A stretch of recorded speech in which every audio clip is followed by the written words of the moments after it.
ایک بزرگ تھے شاہ بقی الدین ابن مخلد، وہ کہتے ہیں مجھے پتہ چلا کہ اس دور میں نبی کریم علیہ السلام کی حدیث جو سب سے بہترین پڑھاتے ہیں وہ امام احمد بن حنبل ہیں۔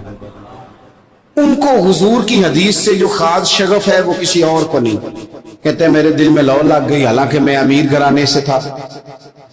میں کشتی میں بیٹھا امام احمد بن حنبل کے پاس آنے کے لیے، رشتے میں طوفان آ گیا، کشتی ہچکولے کھانے لگی، کسی طریقے سے ایک جزیرے کے ساتھ جا کے کشتی لگی، ٹوٹ گئی، بکھر گئی، میں جزیرے پہ اتر گیا، اور بھی کئی لوگ تھے۔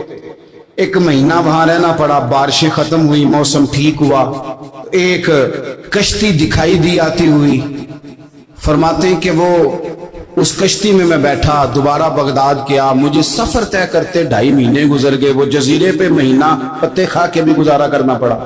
نکلا تھا علم حاصل کرنے، جب بغداد شریف پہنچا لوگوں سے پوچھا امام احمد بن حنبل کا مدرسہ کہاں؟ انہوں نے کہا وہ مدرسہ تو بند ہو گیا ہے، وقت کا بادشاہ مخالف ہو گیا، مسجد مدرسہ سیل کر دیا۔ امام صاحب کہاں ہیں؟ کہا گھر کے اندر قید ہیں۔ ان کے گھر کو سب جیل بنا دیا، چاروں جانب پولیس کھڑی ہے، اور ویسے بھی بغداد میں کرفیو، ہر چوک چوراہے میں پولیس والے کھڑے۔ شاہ بقی الدین کہتے ہیں اتنا کچھ سننے کے باوجود بھی میرا جذبہ ٹھنڈا نہیں ہوا۔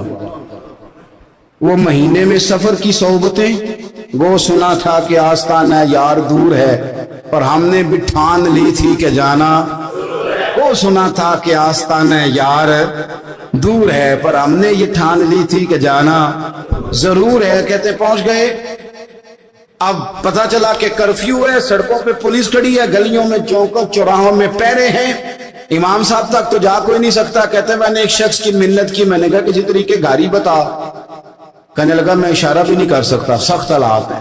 وہ کوئی طریقہ، میں نے جب زیادہ تڑپ کے کہا تو وہ شخص کہنے لگا میں ان کے گھر کے قریب تجھے لے جاؤں گا اور گزرتے وقت صرف آنکھ کا اشارہ کروں گا۔ کہتے میں نے کہا یہ بھی ٹھیک ہے۔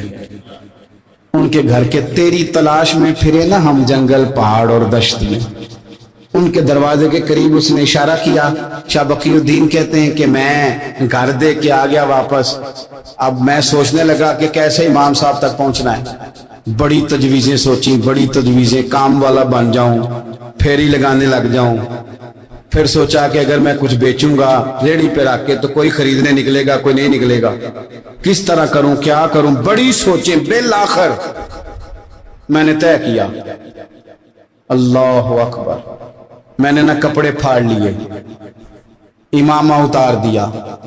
فرماتے ہیں کہ ایک پیالہ مٹی کا خرید کے گلے میں رسی سے باندھ لیا، اور امام احمد بن حنبل کی 3 گلیوں پیچھے میں نے دروازہ صدا لگانی شروع کی، فقیر ہوں، اللہ کے نام پہ لینے آیا ہوں۔ کہتے ہیں ایک ایک دینار مانگتے مانگتے مانگتے مانگتے آزم یار منون دی خاطر اساں کی پیز بٹائے۔ کہتے ہیں مانگتے مانگتے نا میں امام احمد بن حنبل کے دروازے تک آیا، امیر گھر کا بچہ تھا، بڑے پیسے جیب میں ہوتے تھے۔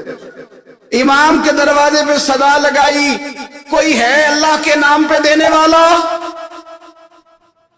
کہتے ہیں وہ نور بھرا دروازہ کھلا، ایک گورے مکھڑے والا، سفید داڑھی والا، سونے امامے والا، چمکدار آنکھیں، نورانی شباہت۔ کہتے امام احمد بن حنبل باہر آئے، اور جیسے ایک دینار میرے پیالے میں ڈالنے لگے تو میں نے ہاتھ چوم کے کہا سونیا تیرے قربان جاؤں، میں دینار لینے نہیں آیا، محمد عربی کی حدیثیں سننے آیا۔ کہتے امام کی بھی آنکھیں کھل گئی، کہنے لگے اس حال میں آزم یار مناؤن دی خاطر سانکی کی پیس بٹائے۔ کہ حضور کیا کرتا، یہی ایک طریقہ رہ گیا تھا، میں تو کہاں سے چلا ہوں، کہاں پہنچا ہوں، کیا کروں؟ امام صاحب فرمانے لگے پھر میں بھی بڑے دنوں سے پریشان تھا، کوئی سیکھنے والا نہیں مل رہا، تو مل گیا۔ کہنے لگا حضور میں روز آ جاؤں فقیر بن کے، آپ جتنا چاہیں 2 4 5 منٹ میں مجھے حدیثیں سنا دیں، میں اگلے دن یاد کر آیا کروں۔ کہتے 2 سال لگ گئے، شاگرد کہاں ملیں گے ایسے، کہاں مرید ملیں گے، گزر گیا دور۔ کہتے ہیں کہ میں نہ ہر روز فقیر بن کے جاتا، 3 گلیاں پیچھے مانگنا شروع کرتا، کچھ حق نہ کرے، 2 سال دروازے پہ جاتا، آگے پیالہ کرتا، امام 1 دینار ڈالتے اور مصطفیٰ کی حدیثیں سناتے۔